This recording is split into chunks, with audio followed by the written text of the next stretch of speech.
মনের মধ্যে একটা বিশ্বাস নিয়ে আসো যে তোমার জন্য একটা বেটার কিছু ওয়েট করে আছে। এই সময়টা তোমার স্ট্রাগলের টাইম, জাস্ট স্ট্রাগলের টাইমটা পার হলেই তুমি একটা সুন্দর সকাল পাবে। My dear brothers and sisters, welcome to science দাদা। ক্লাস 11-এর সেকেন্ড সেমিস্টারের ফিজিক্সের একটি গুরুত্বপূর্ণ চ্যাপ্টার, দেখো সাউন্ডের থেকে কম্পন এবং তরঙ্গ। এখানে অনেকগুলো চ্যাপ্টার রয়েছে, সবগুলো চ্যাপ্টার অর্থাৎ সবগুলো সাব টপিক নিয়ে আমি একটি নতুন ইউনিট বানালাম, কম্পন এবং তরঙ্গ। সেখানে সবগুলো চ্যাপ্টার কিন্তু আমি কভার করব। এই প্রশ্নগুলো আজ থেকে 10 বছর আগেও ফিজিক্স ইম্পর্টেন্ট ছিল, এখনও ইম্পর্টেন্ট রয়েছে, এমনকি হয়তো আজ থেকে 10 বছর পরেও এই প্রশ্নগুলো ইম্পর্টেন্ট থাকবে। অর্থাৎ ফিজিক্সের যে প্রশ্নগুলো চিরকালের জন্য ইম্পর্টেন্ট, সেই প্রশ্নগুলো নিয়ে কিন্তু আমাদের এই আলোচনা সভা। প্রত্যেকটা প্রশ্নই পরীক্ষা বলো বা যে কোনো জায়গায় ইম্পর্টেন্ট, তো মন দিয়ে পড়বে।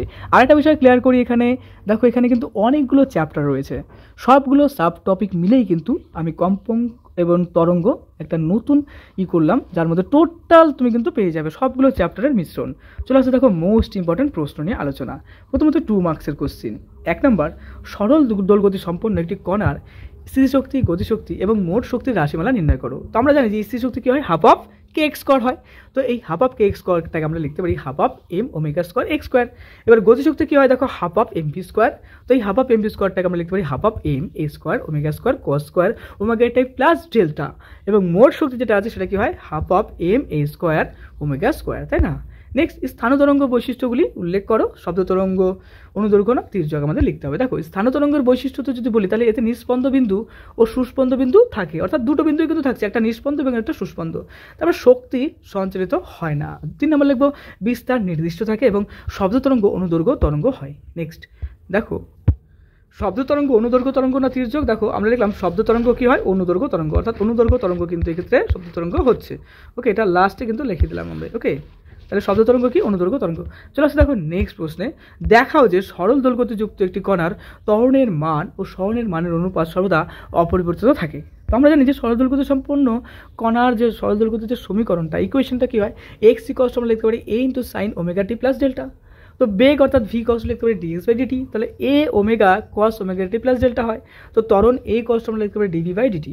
তাহলে আমরা লিখতে পারি এক্ষেত্রে দেখো মাইনাস এ omega square sine omega t plus delta. কিন্তু মাইনাস কেন হচ্ছে, দেখো প্রথমত যদি আমরা এটা ডিফারেন্সিয়েট করি, দেখো এই যে টপিকটা আছে এ ওমেগা ডিএক্স ডিটি করলে কি আসবে, এ ওমেগা তো কনস্ট্যান্ট টাইপসের পার্ট থেকে গেল, তাই তো। আর এই ক্ষেত্রে চিন্তা করে দেখো কস ওমেগা টি আছে, কস ওমেগা টি ডিফারেন্সিয়েট করলে আমাদেরকে আসবে সাইন, তো মাইনাস সাইন আসবে, যে কারণে এখানে মাইনাস চিহ্ন হলো। আর এখানে দেখো দেখো কি আসছে, দেখো sine omega t plus delta. আর এই যে ওমেগা টি আছে এটা ডিফারেন্সিয়েট করলে আমাদের কি আসবে, দেখো আসবে ওমেগা ডট 1, অর্থাৎ আমাদের আরেকটা ওমেগা আছে, যে কারণে এখানে ওমেগা স্কোয়ার হয়ে গেল। তো এই পার্টটাকে আমরা লিখলাম দেখো মাইনাস ওমেগা স্কোয়ার এক্স। কেন এক্স, দেখো এক্স পার্টটাই কিন্তু আমরা লিখেছিলাম যে এ সাইন ওমেগা টি, তাহলে এই পার্টের জায়গায় আমরা এক্স লিখে দিলাম, হয়ে গেল। নেক্সট, ত্বরণের মান যদি বলি, তাহলে আমাদের এই পার্টটাকে টোটালটা আমরা কী করবো, দেখো মডুলাস ফর্মে নিব।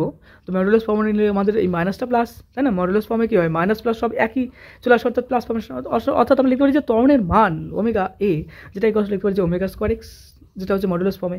ত্বরণ এবং সরণের অনুপাত যেটা আসবে যে এ বাই এক্স, এটা সমান সমান লিখতে পারি কীরকম, শুধুমাত্র ওমেগা স্কোয়ার, যা একটি ধ্রুবক বা কনস্ট্যান্ট বলতে পারি। নেক্সট চলে আসে দেখো 4 নম্বর প্রশ্ন, সরল দোলগতির সংজ্ঞা দাও, সরল দোলগতির দশার সংজ্ঞা দাও। সরল দোলগতি বলছে কি, যে যখন কোনো বস্তু একটি নির্দিষ্ট বিন্দুকে কেন্দ্র করে সামনে পেছনে সমানভাবে দুলতে থাকে, অর্থাৎ কীভাবে দুলছে ভালো করে চিন্তা করো। এই একটা পয়েন্টের উপর ভিত্তি করে কি হচ্ছে, এই দিকে যাচ্ছে এইরকম একটা এক্সেলারেশন, দেখো এইভাবে খেয়াল করো, এই যে এরকম একটা হচ্ছে, অর্থাৎ এখান থেকে নিচের দিকে যাওয়ার একটা চিন্তা করছে, এখান থেকে এই পয়েন্টটা অর্থাৎ ব্যালেন্স রেটের পয়েন্ট, আবার এখান থেকে এই ব্যালেন্স, অর্থাৎ এই যে যেহেতু গতিবেগটা নিয়ে আসছে তার জন্য কি হচ্ছে, এটা আবার গতিবেগটা ব্যালেন্স করার জন্য উপর দিকে যাচ্ছে, এবার উপর থেকে আবার গ্র্যাভিটি টানে নিচের দিকে নামছে, এখানে এসে স্থির হবে, কিন্তু এক্সট্রা ফোর্সের জন্য কি হচ্ছে, আবার এর দিকে চলে যাচ্ছে। বাস এরকম কিন্তু ঘটনাটা ঘটছে, তাই না? সামনে পেছনে ঘটনা ঘটছে। তো এই জন্য বলছে যে সমান আর সামনে পেছনে সমানভাবে দুলতে থাকে এবং এর ত্বরণ সরণের সমানুপাতিক এবং বিপরীতমুখী হয়, অর্থাৎ একটা তার বিপরীত দিকে যাচ্ছে, তাই না? তখন সেই গতিকে সরল দোলগতি বা সিম্পল হারমোনিক মোশন কিন্তু আমরা বলছি। সরল দোলগতির দশা কি, দেখো সরল দোলগতিতে দশা হলো এমন একটি রাশি যা কোনো নির্দিষ্ট সময়ে কণার অবস্থান এবং গতির দিক নির্ধারণ করে। এটি সাধারণত ওমেগা টি প্লাস ডেল্টা দ্বারা প্রকাশ করা হয়। নেক্সট 5 নম্বর, সরল দোলগতি সম্পন্ন কোনো কণার গতিবেগ এবং ত্বরণের মধ্যে দশা পার্থক্য কত? পৃথিবী সূর্যের চারিদিকে ঘোরে, এটি কি এক ধরনের সরল দোলগতির উদাহরণ? ব্যাখ্যা করো। আমরা লিখবো দেখো গতিবেগ এবং ত্বরণের মধ্যে দশা পার্থক্য π/2, যেটাকে আমরা বলতে পারি 90 ডিগ্রি। পৃথিবী সূর্যের চারিদিকে ঘোরে, এটি সরল দোলগতির উদাহরণ নয়। কারণ সরল দোলগতিতে বস্তুর গতি একটি নির্দিষ্ট বিন্দুকে কেন্দ্র করে সামনে পেছনে আপ ডাউন করে। পৃথিবী তো সামনে পেছনে আপ ডাউন করে না, পৃথিবী জাস্ট কী করছে, পৃথিবী জাস্ট রোটেশন, অর্থাৎ পৃথিবী কিন্তু একটা নির্দিষ্ট, অর্থাৎ সূর্যকে কেন্দ্র করে এরকম বন করে ঘুরছে। আর সরল দোলগতিতে কী হতো, এরকম করতো, অর্থাৎ পৃথিবী ঘুরতোই না, পৃথিবী এখান থেকে এখানে যেত, এখান থেকে এখানে যেত, অর্থাৎ এরকম যেত পৃথিবী। এটা তো কোনোদিনও সম্ভব না, পৃথিবী তো ঘুরছে এরকম একটা নির্দিষ্ট বৃত্তাকার পথে কিন্তু ঘুরছে, তাই না? তার জন্য বলতে পারি যে পৃথিবীর গতি বৃত্তাকার, তাই না, সরল দোলগতির মতো না। কারণ সরল দোলগতি বস্তুর গতি একটি নির্দিষ্ট বিন্দুকে কেন্দ্র করে সামনে পিছনে হয়, কিন্তু পৃথিবীর গতি বৃত্তাকার হচ্ছে। নেক্সট চলে আসছে, দেখো নেক্সট প্রশ্ন, টান তারের তির্যক কম্পনের সূত্রগুলি লেখো। দেখো কম্পাঙ্ক এফ তারের অনুদৈর্ঘ্য ও তারের দৈর্ঘ্যের আই ব্যস্তানুপাতিক, অর্থাৎ এফ ব্রিজেস লিখতে পারি 1/i। তো কম্পাঙ্ক এফ তারের টানের টি বর্গমূলের সমানুপাতিক, তো এফ ব্রিজেস লিখতে পারি কীরকম, √t। কম্পাঙ্ক এফ তারের প্রতি একক দৈর্ঘ্যের ভরের এম এর বর্গমূলের ব্যস্তানুপাতিক, অর্থাৎ আমরা বলতে পারি যে এফ ব্রিজেস 1/√m। নেক্সট 7 নম্বর, চলতরঙ্গের ক্ষেত্রে তরঙ্গ বেগ এবং কণার বেগের সম্পর্ক নির্ণয় করো। দেখো লিখতে পারি যে উত্তর আমরা লিখবো যে চলতরঙ্গের সমীকরণ y a sin ωt - kx হয়। কণার বেগ vy লিখতে পারি ∂y/∂t a ω cos ωt - kx। তো তরঙ্গ বেগ আমরা বলতে পারি যে v ω/k, that is equals to আমরা বলতে পারি যে vi অর্থাৎ বলতে পারি যে vk a cos ωt - kx। Next 8 নম্বর, তরঙ্গমুখ কি? একটি তরঙ্গমুখের উপরে অবস্থিত দুটি বিন্দুর মধ্যে দশা পার্থক্য কত?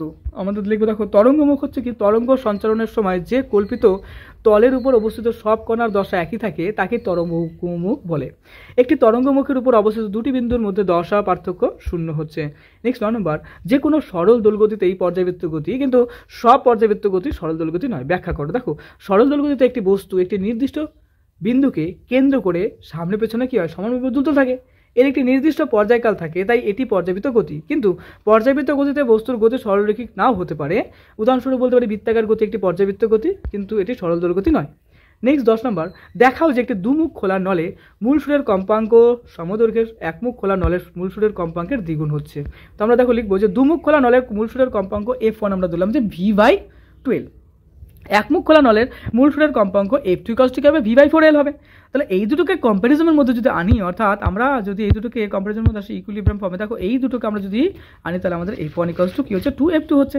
বাস এটাই আমাদের উত্তর। নেক্সট, দুমুখ খোলা অর্গান নলে সৃষ্ট শব্দ একমুখ খোলা অর্গান নলে সৃষ্ট শব্দ অপেক্ষা অধিক সুরেলা হয় কেন?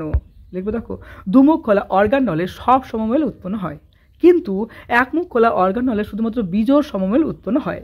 এর ফলে দুমুখ খোলা অর্গান নলের শব্দ অধিক সুরেলা হয়। নেক্সট 12 নম্বর, চলতরঙ্গের ক্ষেত্রে তরঙ্গ বেগ এবং কণার বেগের সম্পর্ক নির্ণয় করো। দেখো লিখবো চলতরঙ্গের সমীকরণ y a sin ωt - kx। কণার বেগ vy লিখতে পারি ∂y/∂t, তাই না? এটাকে যদি ডিফারেন্সিয়েট করি তাহলে আমাদের কী হবে, সাইনটা কনভার্ট হয়ে যাবে কসে, তো লিখবো আমরা কস। আর এখানে দেখো একটা পার্ট যেটা আছে, দেখো এরকমভাবে আমরা যদি ডিফারেন্সিয়েট করি তাহলে কী আসবে, দেখো ∂y/∂t আমরা যদি লিখি তাহলে আলটিমেটলি আমাদের কী আসছে, দেখো ∆t।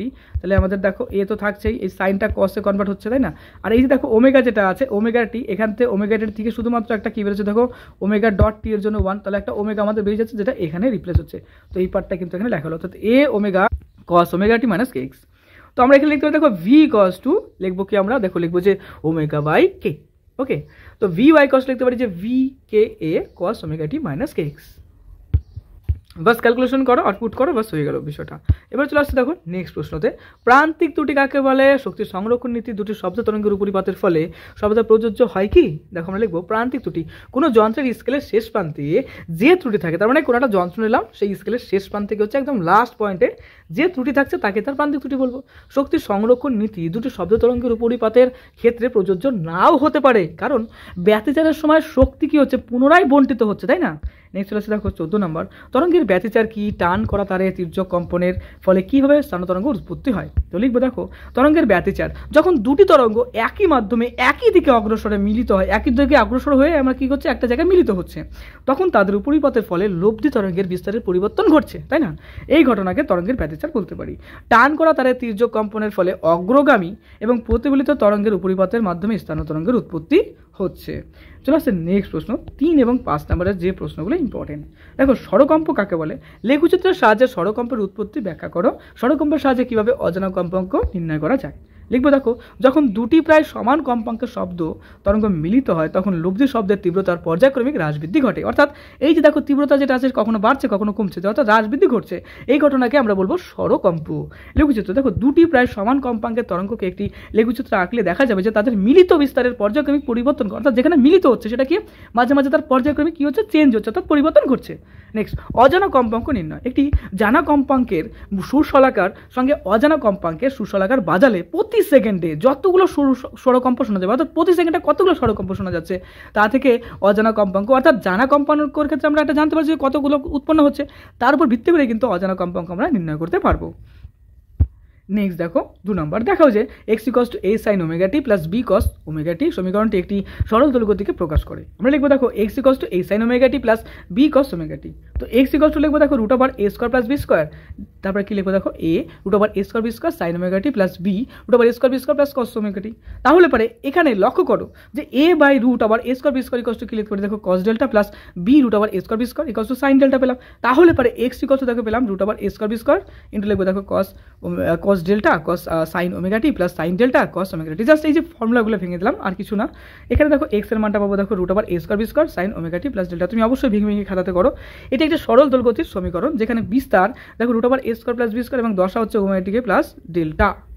নেক্সট 3 নম্বর প্রশ্ন চলে আসছে, দেখাও যে x = a cos omega t সমীকরণটি সরল দোলগতি নির্দেশ করে কণাটির বিস্তার, পর্যায়কাল এবং সাম্যাবস্থা করো। অর্থাৎ এগুলো বের করতে হবে। দেখো আমরা লিখলাম x = a cos omega t = a/2 √ কি লিখছে দেখো লিখলাম হচ্ছে কি a/2 ব্র্যাকেটের মধ্যে লিখবো দেখো 1 + cos 2 omega t। দেখো এখানে আমরা জাস্ট ডিভিশন করে দিলাম a/2 + a/2 cos 2 omega t, just calculation আমরা গুণ করে দিলাম। এটি একটি সরল দোলগতির সমীকরণ যা একটি স্থির পদ এবং একটি সরল দোলগতির পদের সমষ্টি। একটা স্থির পদ থাকবে এবং একটা সরল দোলগতির পদের সমষ্টি হবে। তো এখানে বিস্তার বলতে কি বোঝাচ্ছে দেখো, বিস্তার বলতে এই যে দেখো সমীকরণ দেখে তুমি ডিফাইন করতে পারো। বিস্তার বলতে এই পার্টটা, এরপর বেস করে কিন্তু অঙ্ক হয়। বিস্তার বলতে এটা, আর পর্যায়কালটা দেখো আমাদের পর্যায়কালটা যেটা আছে দেখো 2 পাই ওমেগা। দেখো ওমেগা বলে একটা পার্ট পেলাম, জাস্ট ওই পার্টটাকে আমরা এখানে রিপ্লেস করতে পারবো, পাই ওমেগা হলো। আর লাস্টে যদি বলি সেটা কি হলো আমাদের a/2 হয়ে গেল। দেখো এটা কিন্তু সাম্যাবস্থান, অর্থাৎ x এর মান হয়ে গেল। নেক্সট আছে দেখো 4 নম্বর, m ভরের একটি বস্তু কণা সরল দোলগতিতে সম্পন্ন করছে, কণাটির মোট শক্তির রাশিমালা লেখো এবং এর থেকে কণাটির গতির অবকল সমীকরণটি প্রতিষ্ঠা করো। গতির কৌণিক কম্পাঙ্ক শনাক্ত করো। দেখো মোট শক্তি বলতে E = আমরা লিখতে পারি কি ½ m a² ওমেগা স্কয়ার। তো স্থিতি শক্তি আমরা লিখবো যে U = ½ m omega square x square. তো গতি শক্তি আমরা লিখবো যে দেখো K = ½ m v স্কয়ার। তো E = লিখবো দেখো U + K লিখলাম। তো এখান থেকে আমরা লিখতে পারি যে ½ m omega square x square plus ½ m v square. তো v স্কয়ার = পেলাম দেখো a² omega square minus a² omega square x square. তো dv dt লিখবো কিরকম মাইনাস ওমেগা স্কয়ার x, আর m d2x dt2 লিখতে পারি যে minus m omega square x। তো এখান থেকে আমরা পাবো দেখো d2x dt2 plus omega square = 0। তো কৌণিক কম্পাঙ্ক ওমেগা বলবো √k/m। তারপরে দেখো আসছে নিউটনের সূত্রের উপর ল্যাপ্লাসের সংশোধন ব্যাখ্যা করো। গ্যাসীয় বা বায়বীয় মাধ্যমে শব্দের বেগ সংক্রান্ত নিউটনের সূত্রটি লেখো, ব্যাখ্যা করো। খুব ইম্পর্টেন্ট একটা প্রশ্ন দেখো, লিখবো যে নিউটনের সূত্র অনুসারে গ্যাসীয় মাধ্যমে শব্দের বেগ v = √p/ρ, যেখানে p চাপ এবং ρ হচ্ছে ঘনত্ব। আবার ল্যাপ্লাসের সংশোধন সূত্র অনুসারে আমরা বলতে পারি যে শব্দ সঞ্চালনের সময় গ্যাস রুদ্ধ প্রক্রিয়া সংকুচিত প্রসারিত হয়। সুতরাং v = gamma p divided by rho, যেখানে বলতে পারি যে গামা রুদ্ধতাপ গুণাঙ্ক, এবং নিউটনের সূত্র অনুসারে শব্দ সঞ্চালনের সমতাপ প্রক্রিয়ায় হয়, তাই তো সমতাপ প্রক্রিয়ায় হচ্ছে, কিন্তু ল্যাপ্লাস বলেন যে শব্দ সঞ্চালন রুদ্ধতাপ প্রক্রিয়ায় হয়। এই কারণে ল্যাপ্লাসের সংশোধন প্রয়োজন রয়েছে, তাই না। নেক্সট 6 নম্বর, স্থানতরঙ্গ বলতে কি বোঝায়, এটি কিভাবে সৃষ্টি হয়। সমান কম্পাঙ্ক বিস্তার বিশিষ্ট দুটি বিপরীতমুখী তরঙ্গের উপরিপথের ফলে কিভাবে একটি আবদ্ধ স্থানতরঙ্গ সৃষ্টি হয় তা গাণিতিক বিশ্লেষণের সাহায্যে দেখাও। তো দেখো লিখবো যে স্থানতরঙ্গ বলতে যখন দুটি তরঙ্গ একই মাধ্যমে বিপরীত দিকে অগ্রসর হয়ে মিলিত হচ্ছে তখন তাদের উপরিপথের ফলে যে তরঙ্গ তৈরি হয় তাকে বলা হয় স্থানতরঙ্গ। স্থানতরঙ্গ সৃষ্টি দুটি বিপরীতমুখী তরঙ্গের উপরিপথের ফলে স্থানতরঙ্গ সৃষ্টি হয়। গাণিতিক বিশ্লেষণ বলতে পারি y1 a sin omega t minus kx এবং y2 কি হয় a sin omega t plus kx হয়। তো y = লিখতে পারি y1 + y2 = লিখতে পারি 2a sin omega t cos kx। এটি একটি স্থানতরঙ্গের সমীকরণ যেখানে 2a cos kx বিস্তার। নেক্সট হচ্ছে 7 নম্বর, সরল দোলগতি দোলায়মান কোনো কণার মোট যান্ত্রিক শক্তি ধ্রুবক প্রমাণ করো। দেখো সরল দোলগতির সমীকরণ x = a sin omega t plus delta হয়। তো গতিবেগ v = dx/dt, আর এখানে লিখতে পারি a omega cos omega t plus delta হয়। তো গতিবেগ তো হয়ে গেল, এবার আসলে ত্বরণ বলতে কি বোঝাচ্ছে a = dv/dt লিখতে পারি দেখো minus a omega square sin omega t plus delta, এটা লিখতে পারি এরকম মাইনাস ওমেগা স্কয়ার x। তো স্থির শক্তি কী হতে পারে দেখো, half of k x square হতে পারে। তো half of m omega square x square হবে, কে এর মানটা বসালে পারে। তো গতিশক্তি k equal to half of m v square equal to লিখতে পারি যে half of m a square omega square k square এই cos square omega t plus delta. তুমি অবশ্যই খাতাতে ক্যালকুলেশন করে করো এই পার্টগুলো। তো মোট শক্তি equal to E equal to আমরা লিখতে পারি ইউ প্লাস কে। তো এটাই আমরা লিখতে পারি half of m omega square x square plus half of m a square omega square cos square omega t plus delta. তো এখানে জাস্ট এই মানগুলো বসিয়ে দিলাম, তেমন কিছুই নেই, জাস্ট ইউ এর মান এবং কে এর মানটা বসিয়ে দিলাম। তো বসিয়ে দেওয়ার পরে দেখো ই এর মানটা আমরা আলটিমেটলি পাচ্ছি half of m a square omega square sine square omega t plus delta, আর এখানে পাচ্ছি দেখো half of m a square omega square cos square omega t plus delta.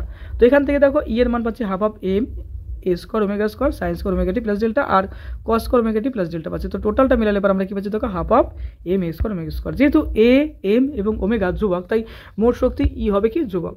Next চলে আসছে পরের প্রশ্নতে যে F1 এবং F2 কম্পাঙ্কের দুটি সুশলাকা বায়ুমাধ্যমে কম্পিত হচ্ছে সৃষ্ট শব্দ তরঙ্গের উপরিপথের ফলে যে স্বরকম্প সৃষ্টি হয় তার কম্পাঙ্ক নির্ণয় করো। কম্পন এবং তরঙ্গ দেখো, প্রথমত ধরি যে দুটি সরলশলাকার কম্পাঙ্ক যথাক্রমে F1 এবং F2, দুটি তরঙ্গের উপরিপথের ফলে সৃষ্ট লব্ধি তরঙ্গের কম্পাঙ্ক হবে দেখো আমরা বলতে পারি তাদের বিয়োগফল, অর্থাৎ মডিউলাস, অর্থাৎ এফ এর মানটা বলবো modulus of F1 minus F2। অর্থাৎ স্বরকম্পের কম্পাঙ্ক হলো সুশলাকা দুটির কম্পাঙ্কের পার্থক্যের পরম মান, অর্থাৎ তাদের মধ্যে যে পার্থক্য হচ্ছে এবং তার কি পরম মান। উদাহরণ হিসেবে তুমি বলতে পারো যে F1 ইকুয়ালস টু বলতে পারি যে 440 হার্জের একটা আমরা নিলাম এবং F2 444 হার্জের একটা নিলাম। তবে এই ক্ষেত্রে স্বরকম্পের কম্পাঙ্ক কত হতে পারে, তাই না? এই টাইপের একটা অঙ্ক আমরা চলো তুলে দিলাম। তো এই ক্ষেত্রে দুটো বিয়োগ করবো, আর কিছু না। 444 থেকে 440 বিয়োগ করলে কত হচ্ছে 4, এর মানে হলো প্রতি সেকেন্ডে 4টি স্বরকম্প শোনা যাবে। বুঝতে পারলে? তো এই টাইপের কিন্তু আমরা একটা ব্যাখ্যা দিলাম যে এটার ক্ষেত্রে পরম মানটা কি হয়, এফ ইকুয়ালস আমরা লিখতে পারি F1 মাইনাস F2 আর মডুলাস ফর্মটা। এবার এরপর যদি কোনো অঙ্ক আসে তাহলে অঙ্কগুলো আসলে এরকম আসবে, একদম সিম্পল অঙ্ক, জাস্ট দুটোকে বিয়োগ করে দেবে আর বের করবে। ওকে, চলো আমাদের এই চ্যাপ্টার কমপ্লিট হয়ে গেল। তুমি যদি এই চ্যানেল অর্থাৎ সায়েন্স জানাতে নতুন হও অবশ্যই সাবস্ক্রাইব করে দেবে আর এই ভিডিওটা সবার মধ্যে পারলে শেয়ার করে দেবে। দেখো, জীবনে একটা লক্ষ্য রাখো এবং সেই লক্ষ্যের জন্য মন দিয়ে পরিশ্রম করো, পড়াশোনা করো। ওকে, ফিজিক্সটা কনসেপচুয়াল পড়ো, দেখো ফিজিক্সটা অনেক বেশি সোজা মনে হবে। তুমি তোমার লক্ষ্যে পৌঁছাও, তোমার একটা বেটার ফিউচার হোক। আমি এই চ্যানেলে রেগুলার নিট এবং যেই ফিজিক্সের ক্রিটিক্যাল প্রশ্ন এবং পিআইকিউ এবং অন্যান্য থিওরি বেস প্রশ্ন আলোচনা করব। এই চ্যানেলে নতুন হলে অবশ্যই সাবস্ক্রাইব করে রেখে দিও। খুব ভালো থেকো।